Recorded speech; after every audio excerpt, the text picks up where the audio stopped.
adventures in a changing season. We go together and it all feels good. You know we wouldn't trade a thing, and I think I know the reason. The moment comes to pass and the meaning's understood. It's all love and laughter. We're growing older together. We're gonna find our way.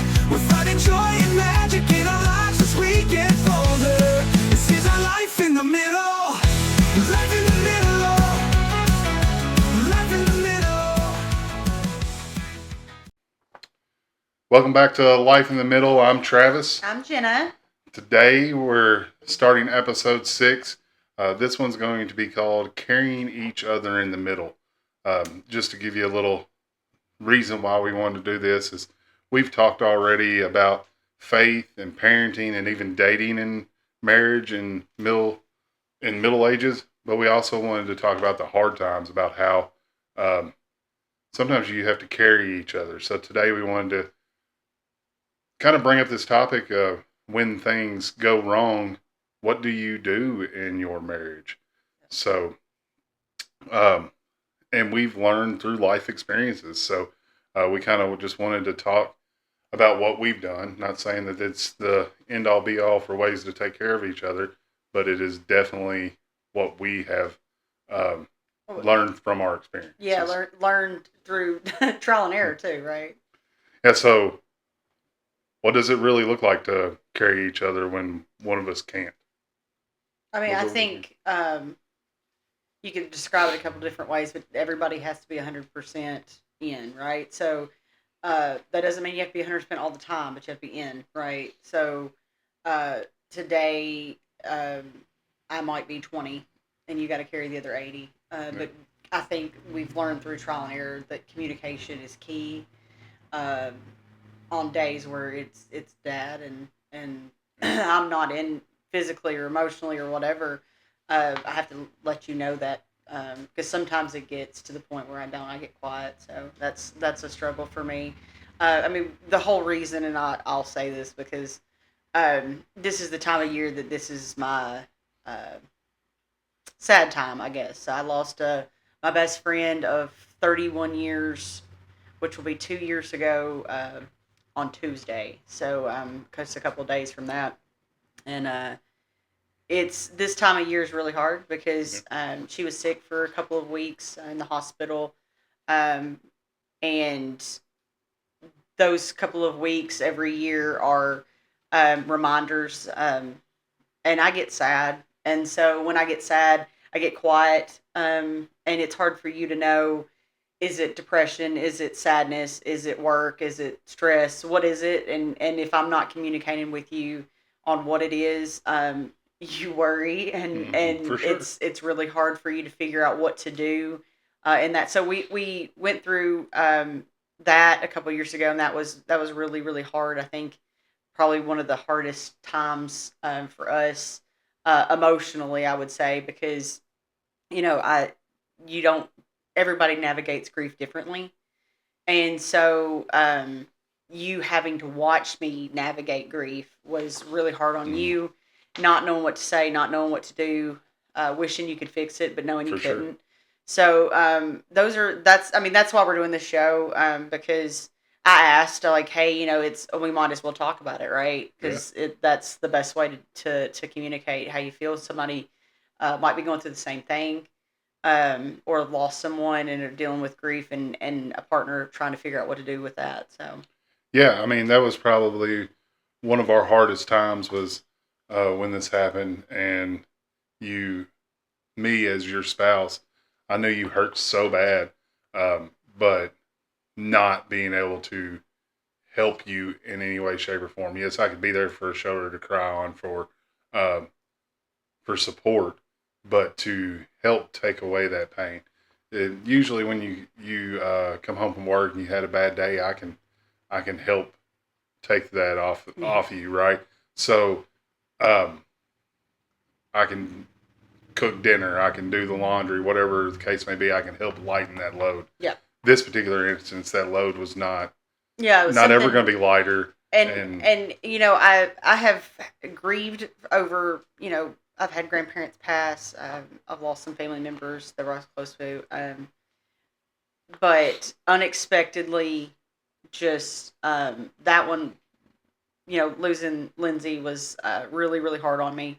And it took me, I would say, more than a year to really start to feel like I could carry my grief, because Yeah. you don't with grief, it doesn't, you don't miss that person any less, you don't grieve any less, you just carry it better, you get used to carrying it, so it's always a part of you. It's just like you're, and we kind of describe this, and it's the before and the after, right? You Hmm. live in the after now. So how do you navigate every day carrying your grief around? So it's taken me, I would think, the last 6 months. I've done a little bit better at communicating how I'm Yeah. feeling when I need something or thinking about something. So, but that's something we've kind of walked through for 2 years now, and I'm only in the last 6 months started to feel like we're getting to where it's easier for me to talk about, easier for me to And communicate with you what I need.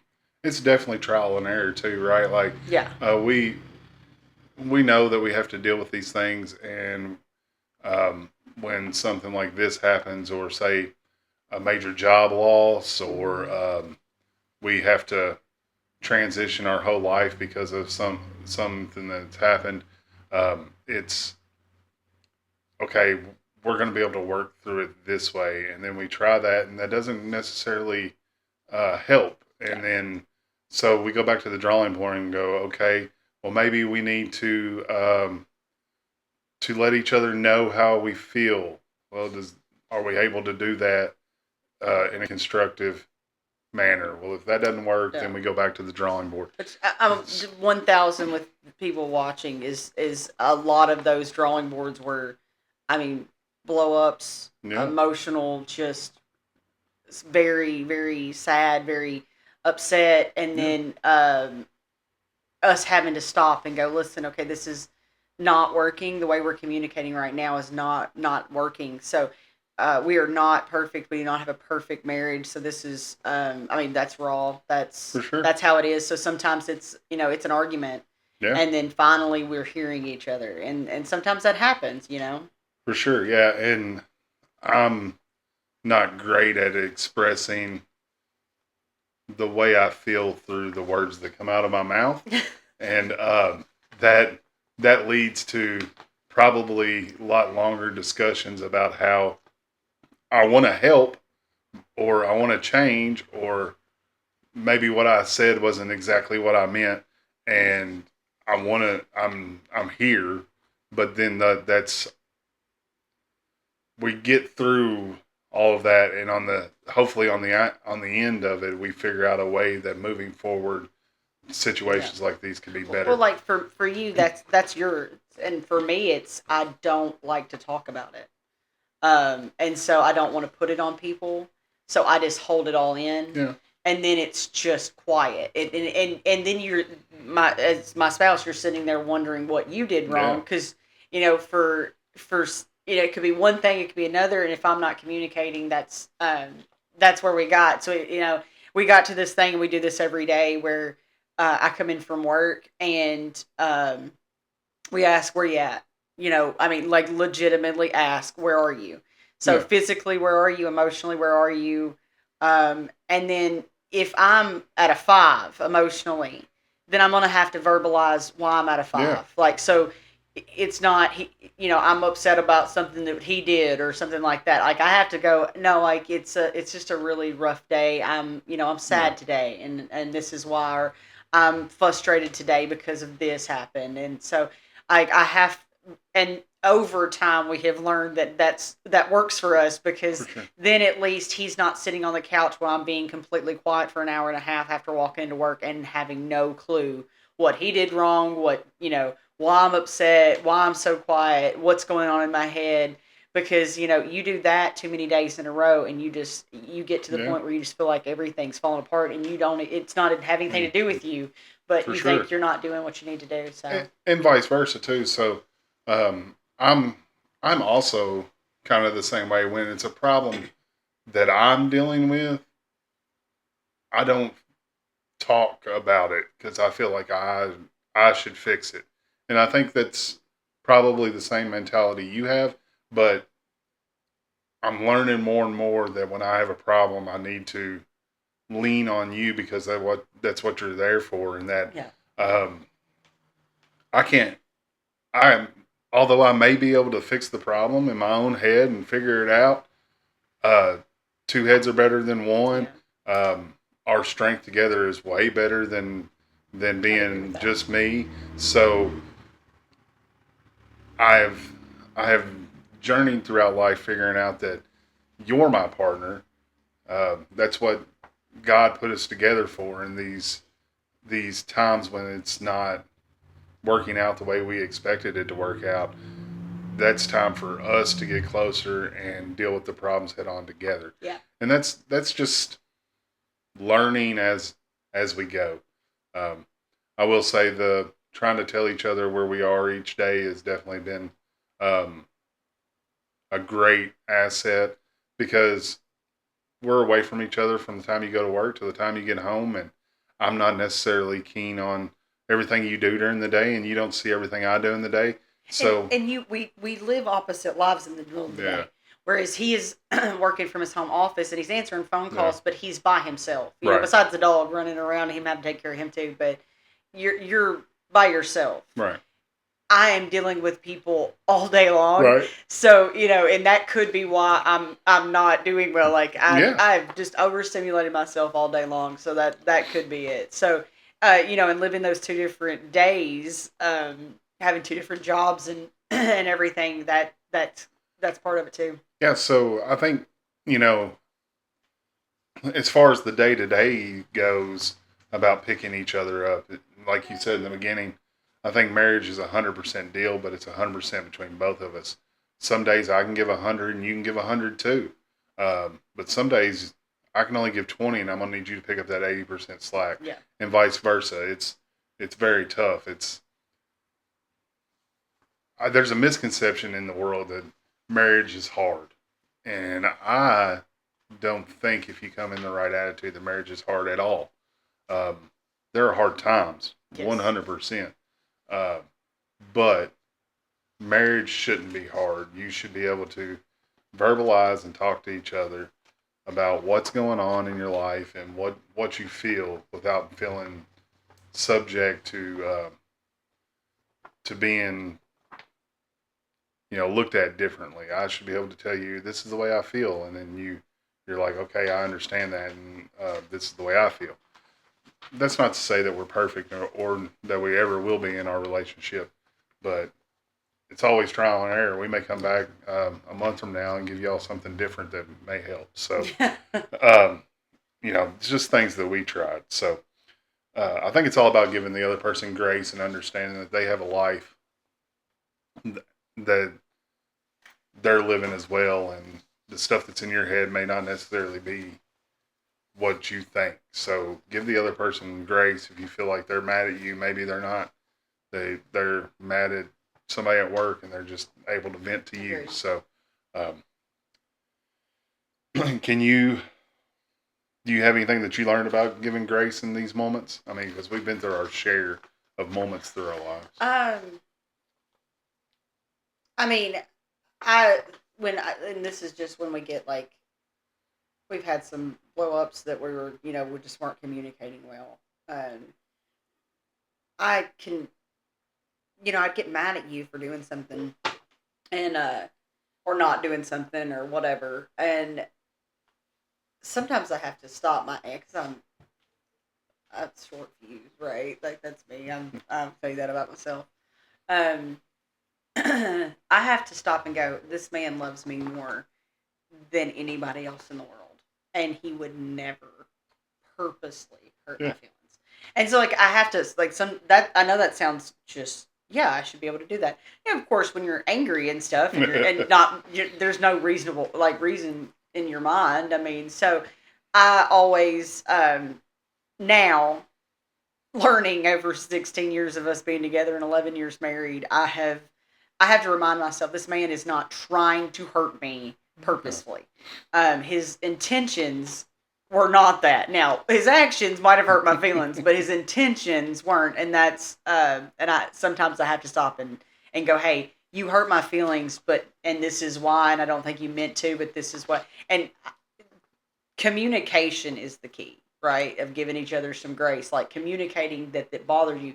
Me holding it in and then, using it as a weapon 3 months later in a argument is not like the right way to do it. So I'm trying now to communicate with you in the moment. Hey, this is bothering me, Yeah. or this is what's wrong, and then It's definitely a tough thing to do, especially when you're upset, to stop and take a breath and analyze the situation and realize that even though I may be mad about what happened, that person is not got the intention to make me mad. They never did. And it's a difficult situation.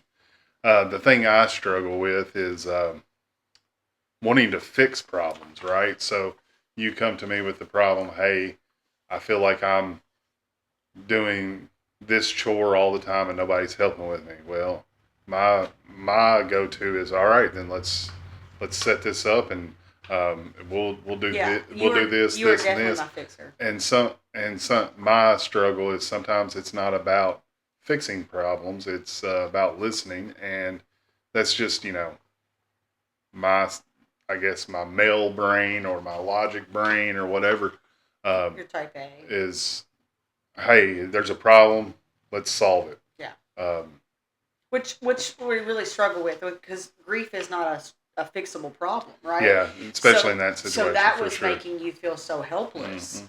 in that time, because there's no fixing it. Yeah. Right? And so for you, it was just helplessness for Mm. months, right? And I mean, you could be there, but there was nothing you could do to make me feel better. You Correct. could not correct the situation. You couldn't fix the situation. And that was really hard for you.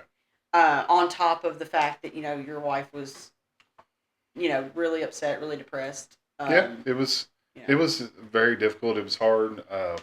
One, watching you go through that, uh, knowing that there was nothing I could do, but also not having you as a support to try to fix it. Yeah, I mean, there was majority of that time I was zero.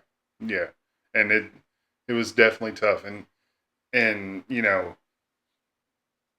would do it all over again if I had to.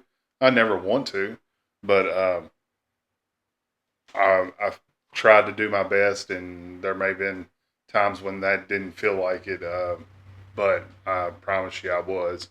But we are on I wouldn't say the other side of it, because it's definitely something you're going to have to, you live with every single day, but it's easier now because we've went Lived it through it, through, and Yeah. time heals those wounds, and it makes it a little bit easier. But um, you know, there were times in our lives where you had to pick me up because I lost a job and didn't know what I was going to do to provide for my family, and I went through a large depression where it took me 3, 4, 5 months to even get my head back on my shoulders to figure out what I was going to do. And, so it's not just you dealing with the grief of your friend passing. It's also you've dealt with me in a depressive state. When Yeah. I say I was in a bad place, I was in a bad place. And, I know you know that. I feel like you were in the same position with a different circumstance. Yeah. So, I think the one thing I would just say is, if you're married, you're in your middle ages, and you're going through things, it's a team effort. It's not a single effort. So, Yeah, I would agree with that. so what do you think we do now in these situations that we didn't differently that we didn't do when we were first married? I think as we've gotten older, a little bit smarter, the communication's gotten a little bit better. Yeah. Sometimes it's not good at all, but for the most part, I mean, with age comes wisdom, right? I guess, yeah. I mean, not that we were stupid 20 somethings, but we've learned from our mistakes. We've learned from our arguments. We've learned from things that we've been upset about. We learn each other even better every day. What you need, what I need, what works best for that person. So I think for that, it's just, I mean, just learning and growing together, continuing to love each other through like the hard times. That's what we've Yep. done. Like, and we've uh, just being there for each other, communicate with each other. That's what we've gotten better at. Yeah. So, how has communicating been both a struggle and a success here in our middle stage of life? Um, so I would say we've even recently, as far back as when Kingston, our other son, started going to college, our communication was like a little bit lacking. And I think it goes in waves. I think we communicate really well sometimes, and then sometimes we don't. And I think when we get depressed or stressed out, that's when the communication shuts down. Um, but I feel like we kind of come to a point, and then we have to communicate. And we figured out we should have been communicating a long time before that. So I feel like the success of bringing in the talking about how our days are, where we're at emotionally, physically, each day, so that we kind of have a judge of what's going on in each other's head, has been a big step. Any other struggles or successes that you've seen from us No, from I mean, I think communication? you're right. I think you hit, I mean, every point we are trying every day to communicate better than we did the day before. Yeah, Yeah. I think that's it's a journey, not a destination. They Yeah, say. absolutely. So the goal changes every day. So working towards having better communication with each other and learning what's going on is definitely Yeah. a number one. So um, I think clinging to each other instead of pulling away in tough times is a pretty big. Yeah, because I mean, and you don't know it, right? Like, I mean, I say I was depressed, but it was more situational depression, right? It's the situation I'm in. I'm not. Um, I don't feel like it was something that I needed to see a doctor about, right? But therapy did help Yeah, for me. Um, but it comes and you just don't know. You just think you're in your head and you can't get out of your head, right? You're just thinking about all the things. And for me, and this has been it's been 2 years now. Um, it's every first, right? Every first yeah, thing was the first year. The next thing was everything she will never get to see, right? right, So that right after the first Christmases and the first this and the first that was, her son graduating high right. school and um, all of the things that she wasn't at. And so it got to the point where I didn't know it, but I was living in a situation where I was always in my head. And it took you pulling me out. Like it Yeah, took you walking, looking at me and go, I need my wife and I need to know what I can do to help you through this yeah, because I can't continue to just sit and feel like something's wrong and not know what to do about it. So sometimes it's just bluntness, right, with your spouse.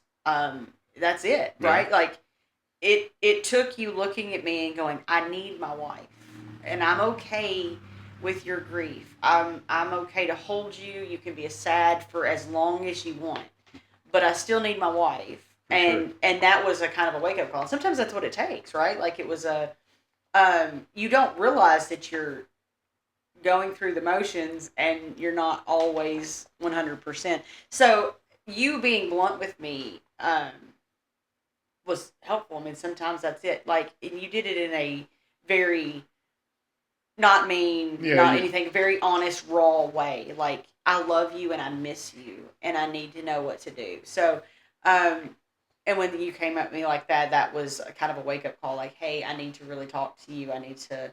Uh, I saw a grief counselor for a while. Helped me work through a lot of emotions and stuff, which was helpful. So but I think having communicate, and I keep saying it, having communication, and it wasn't just me that needed to communicate. Like he needed, like it was him that told me, "Hey, you communicating with me was what pulled me to this, pulled me to the surface." Yeah, I and feel like husbands, if you're watching this, uh, just a little. You got to get to a point where doing that is a smart thing to do. I don't know how else to say that. And you can't just be like, hey, you need to straighten up. You got to come at it with a little bit of love, a little bit of affection. I think it was it was raw emotion too. Like for sure. You needed it. Maybe a little breakdown on my part. Like, hey, I've been pulling 100 for a long time here. I can't do it no more because I'm having my own mini episode where I'm running low and I need my partner to help pick up the rest of the stuff, and I mean, just can't do it anymore. I would say that for very much over a year, you were pulling 100% and I was pulling 0. So that was to anybody who knows us in the real world, not outside of our podcast, might not have seen it because I was pretty good at when I was out in the world, going somewhere, putting on a smile and giggling and laughing, but for the most part I was kind of outside of that. I would stop pretending like I was okay. I would just not be okay. So, when you lose somebody like that, it's very much, you lose a lot, right? You lose everything that every year, every dream, every, thing that you were supposed to have with that person. But it's also one of those situations where for me, it was my best friend. When you call people, like if I want an answer, if I want a straight, like, you know what I mean? Like, I know when I pick up the phone and need advice from somebody, whoever I call, I know the answer they're going to give me, right? So, like, if I call my sister is going to give me just the answer, right? She is going to tell me, she's not going to spare my feelings. She's going to straight shoot me 100% of the time. And I need that a lot. Like, I call my sister a lot. But, if I need you're my fixer, right? How do I fix it? I'm going to fix it right now, right? Kind of like my dad, too. If I call my dad, he wants to fix it, too. Right. For Lynn's, it was, I called her when I needed 1,000% behind me. Didn't matter how stupid my answer was. Didn't how bad my attitude was about it. If I was immature or anything like that. She was the one, she was my person, and she was behind me no matter what. Like, she was my ride or die. So you lose that. And then for a while, it's like you try to replace at least, those kind of things. Like, I need somebody to talk to with the people that you have. And it hurts every time you don't get that answer. So it's a process. It really is. I still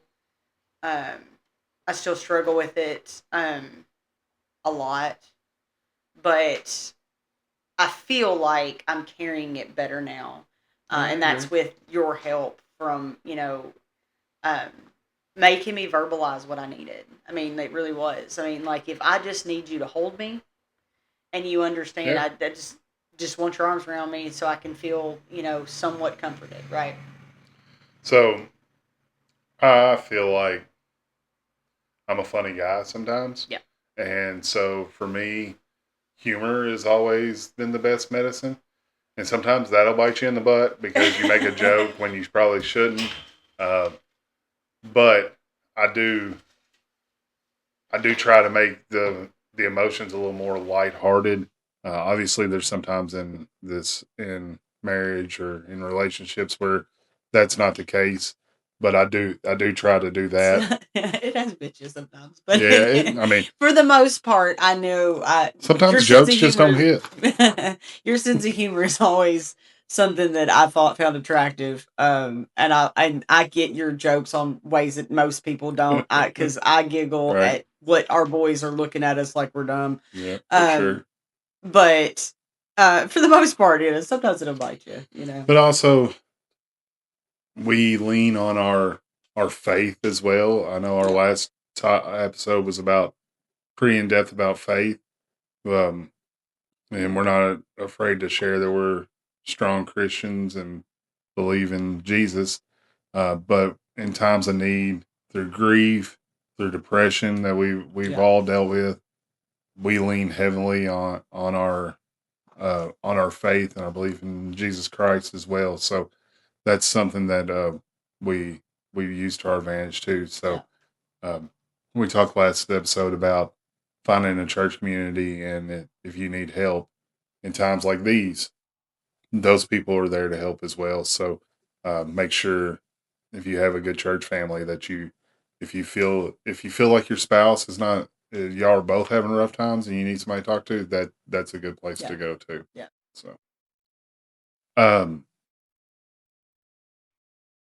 what do you do when I start to shut down? Repeatedly ask what's wrong with you. Which is 100% the best way. What's wrong with you? What's wrong with you? Finally, I mean, like sometimes it's like I'm fine. It's just work, whatever. But sometimes when like it continues, because usually if I prompt you something like that, like you realize that you're in your head, you're sitting on the Yeah. couch, you're not talking to anybody, or you're snapping at people or something like that. But when I ask you a couple of times, you will literally go like it'll take you a minute or two, but you're like, I'm sorry, like this is what's going on, Yeah. and you will verbalize more. But that's usually your prompt for you. That's what I ask you. And finally, like it I mean, I know it can be as simple as that. Ask the person and it is, but I mean sometimes it's harder, and we've learned over time. This is we've learned because it's backfired, right? Like Yeah. I've asked you, nothing's wrong with me, right? We've learned over the years when I'm asking you a couple different times, "Hey, what's wrong?"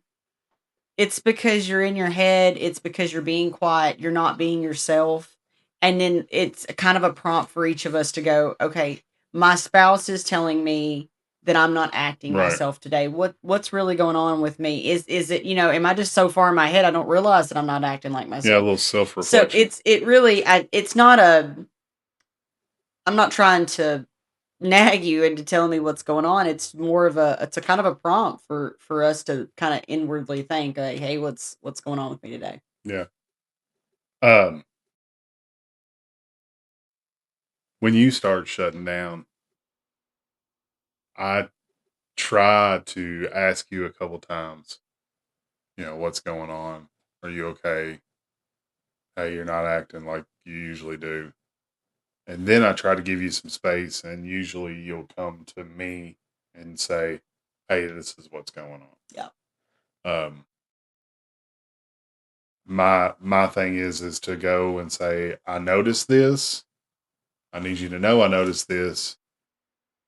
And then basically, when you're ready, let's talk about it. Yeah. So that's kind of how I try to handle it. I don't know if that's the right way, but it seemed to have worked. So we'll continue to do that until it doesn't. So That is good. when It's hit or we miss. are having trouble connecting in those ways, what are some small things that you think we do to reconnect?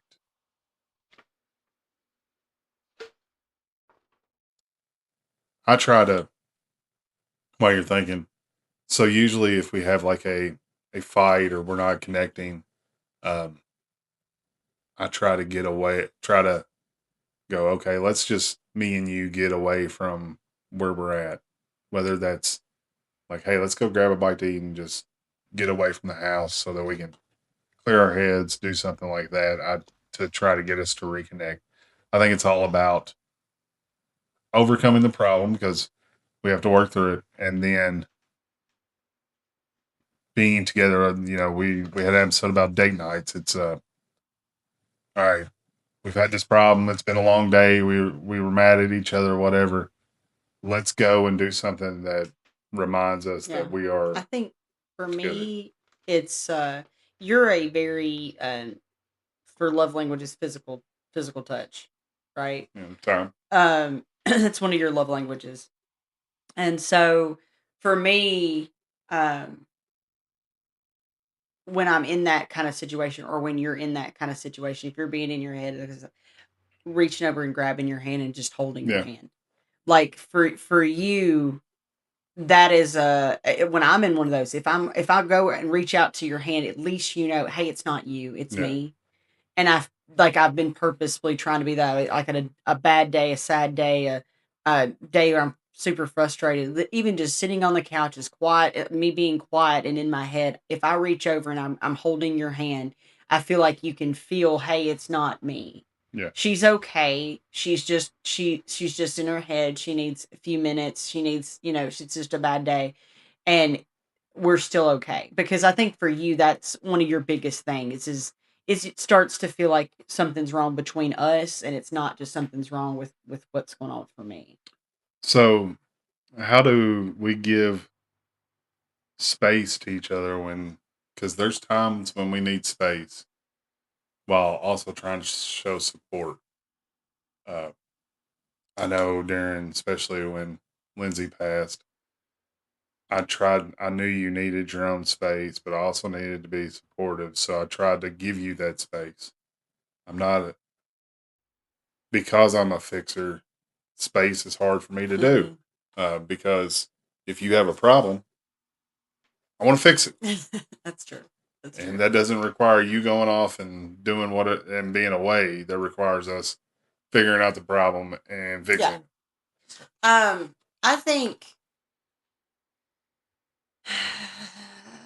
think I do an okay job of giving you space.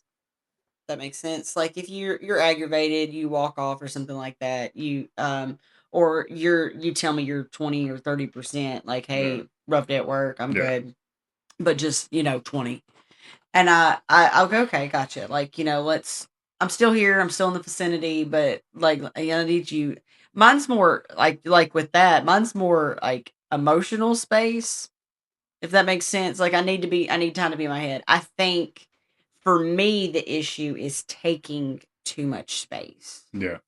And when I was in the depths of it, both grief, I think I took too much space and just held on to it like a life raft. Like it's just me out here by myself in my head. I don't want anybody in here with me.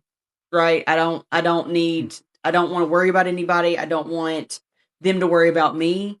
So if I stay inside my head, nobody's worried about it. And that was honestly, that was the thought process. If I don't let the grief out, kids don't see it, they don't worry. My husband doesn't see it, they don't worry. And in all honesty, what was happening was everybody was Yeah, worried. we all seen it. And so that was really bad. So for me, it was taking the space and making it all like carrying it all by myself.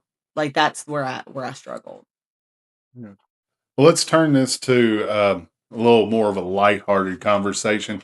We've been pretty serious this first half of the podcast and talked about some pretty deep things.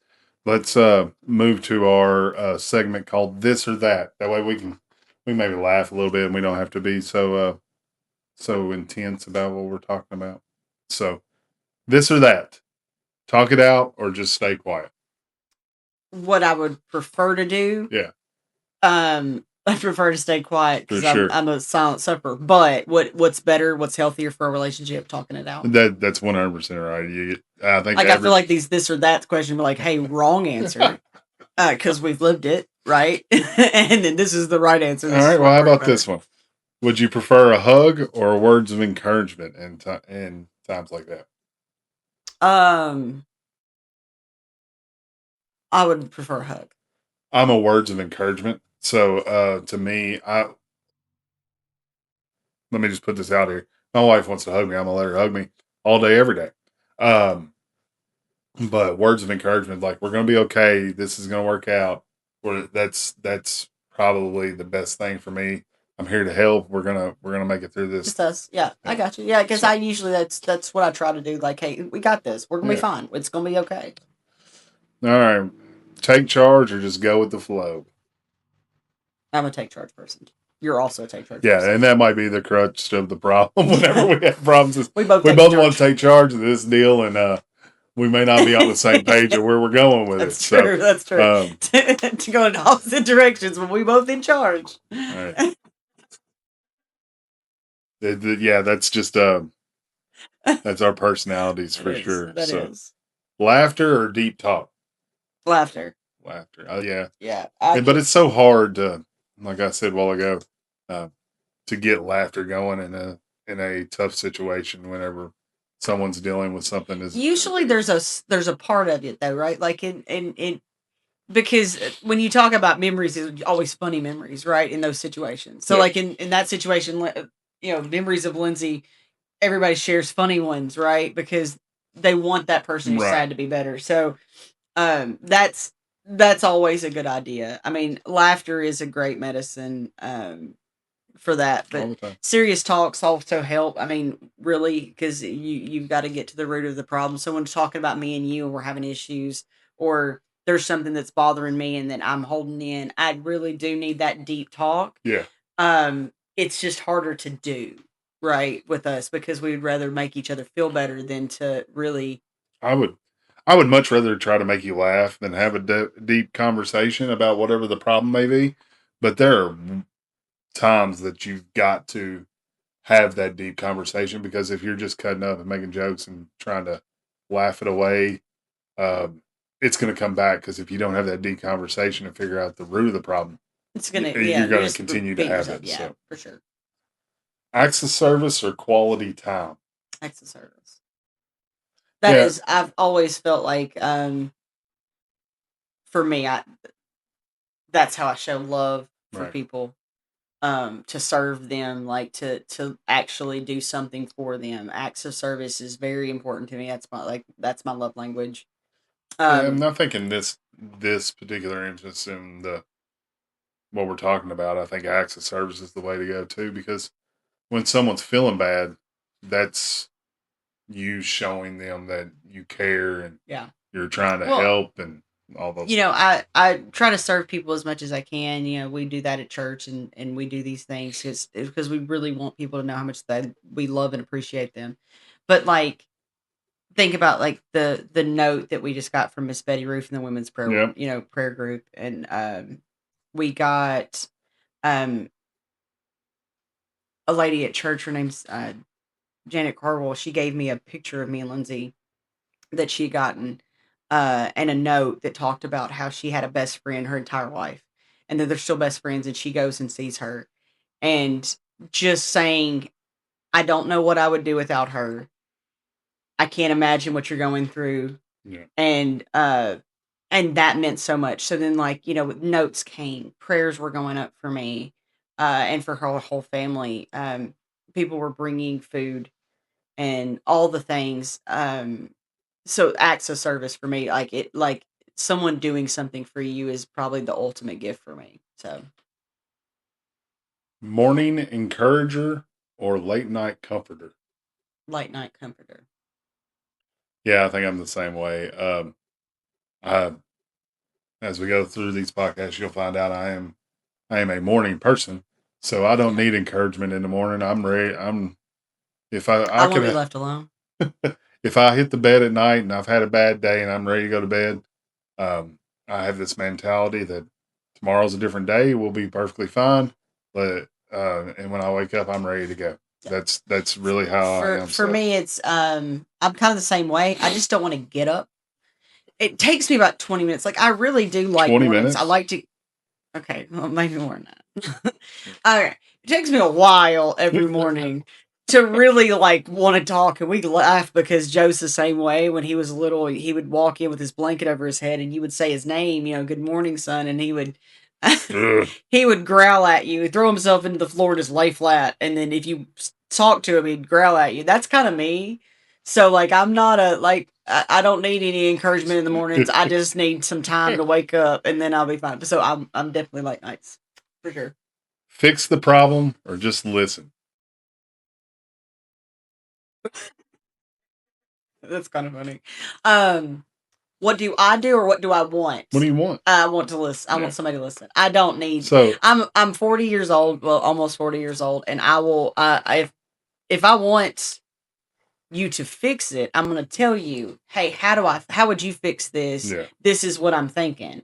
But I usually, if I'm calling somebody or, I want somebody just to listen to what's going on because I need to vent somehow, because it's frustrating. But I mean, as old as I am, I'm gonna either figure out how to fix it or I'm gonna find Yeah. help to fix it, right? So I don't need anybody fixing it. Yeah, I mean, I'm a fixer, and when I first looked at this on the service, I'm like, fix the problem. I don't need anybody to necessarily fix my problem. What I need is people to either help me fix the problem or reaffirm that my idea to fix it is the idea I should do. Yeah. Does that make sense?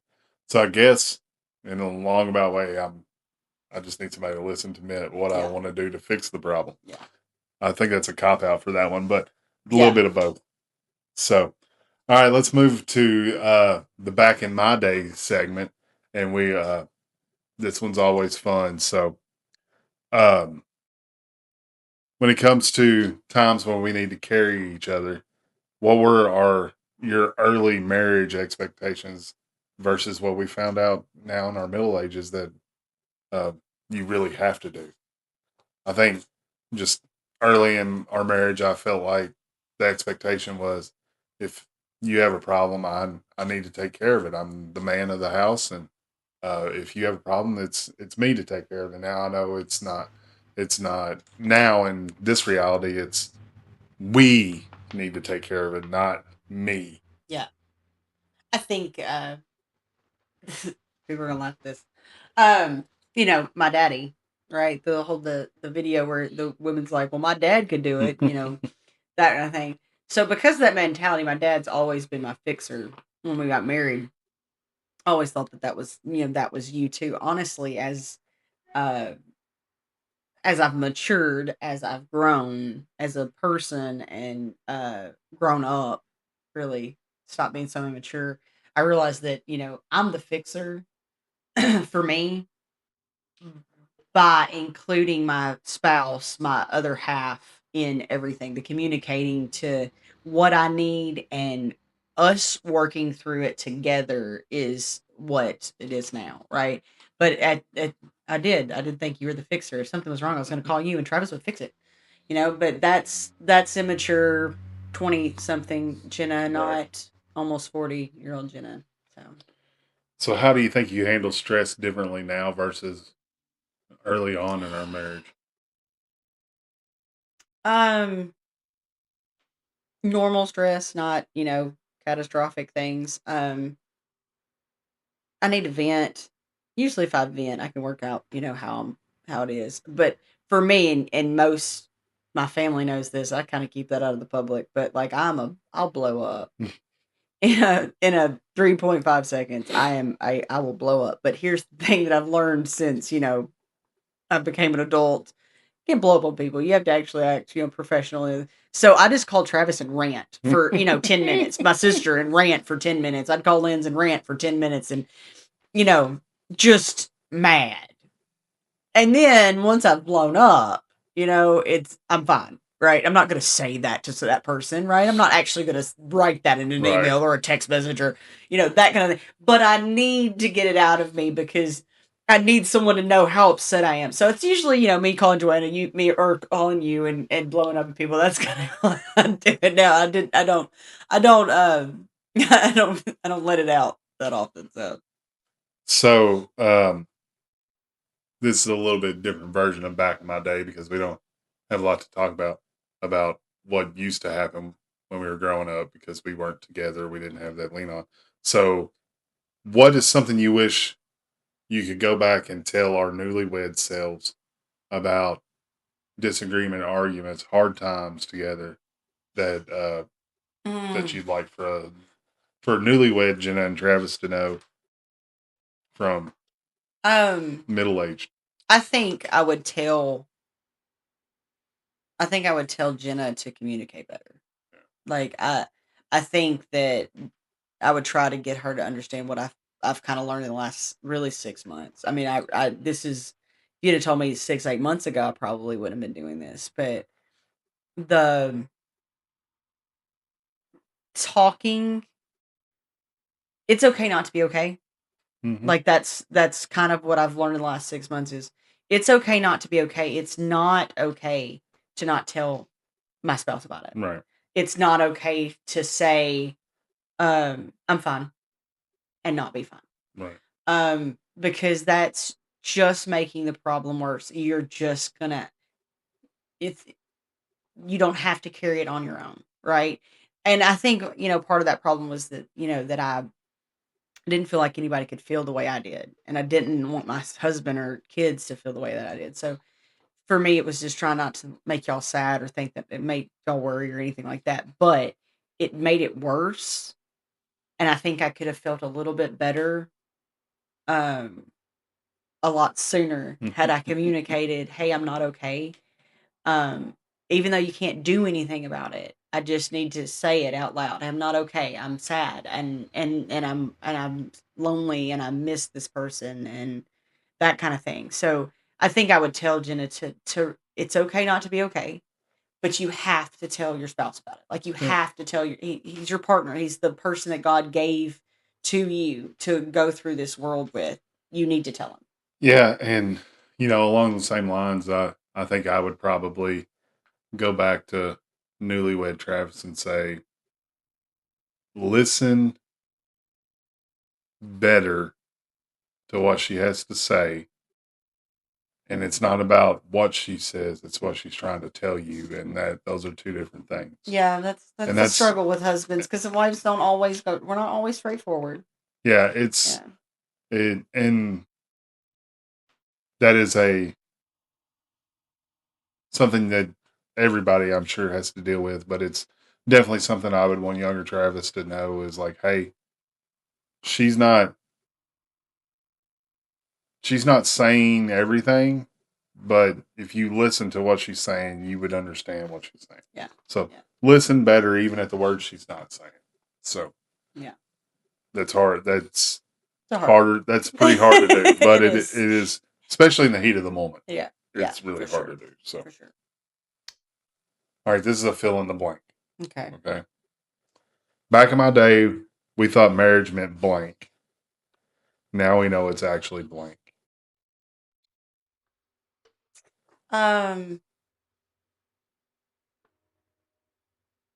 I think back in my day, I thought marriage was happily ever after, right? Like, every girl watches the Yeah. Disney princesses.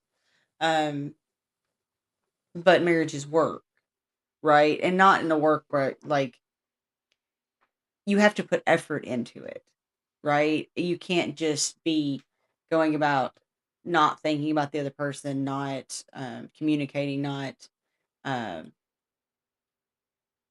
putting effort in. So I think I don't want to say work because there's kind of like a negative, Yeah, I understand. negative word to it, but it's not work. It's fun with you. Yeah. Like it really is. I have fun, and I know that's kind of silly, but that is it. Like I'm happy so much, with our marriage, but there's an effort that goes into it because it's a partnership. Yeah. So I said this earlier on. I think I'd probably fill this in with back in my day, we thought marriage meant a destination, and now we actually know it's a journey. yeah, that's a really good way to say that. Yeah, that's a really good way to say that. So not work, a journey. A journey, I like for that. sure. So much better. So, I think with that, we're going to end this episode. Yeah. I appreciate everybody watching. We've covered a lot today, and there's It was lot a more. very serious, Very episode. Very serious serious episode. episode. I told Travis this was going to be a hard one for Yeah. me, Which is so I'm really, having this whole conversation for an hour has been, kind of therapeutic. for Really. sure. So hopefully the next time it'll be a little bit lighter subject. We've got a trip coming up. We're going to try to get y'all some footage of that. We don't know if that's going to happen or not. Depending on what's going on and how things are, but we're definitely going to try to do that because I'll leave here in a couple days I'll be out of the home for 2 weeks. Jenna's going to come and see me. Yeah, y'all, if you see me like out in the real world, ducks not in a row, squirrels everywhere. I'm going to do my best to give the ducks just be a pass praying before for I me leave, that so I'm making it, because squirrels and ducks and I don't know. you're gonna do just fine. I Yeah. promise. Yeah. One of our ducks will be at college, so you won't have to worry about that. He'll be doing his own thing. Yes. So you only have one duck to take care of. That's true. That's true. So, well, guys, again, thanks for watching. Please like and subscribe. This has been Life in the Middle. I'm Travis. And I'm Jenna. See you next time. Bye. Life in the middle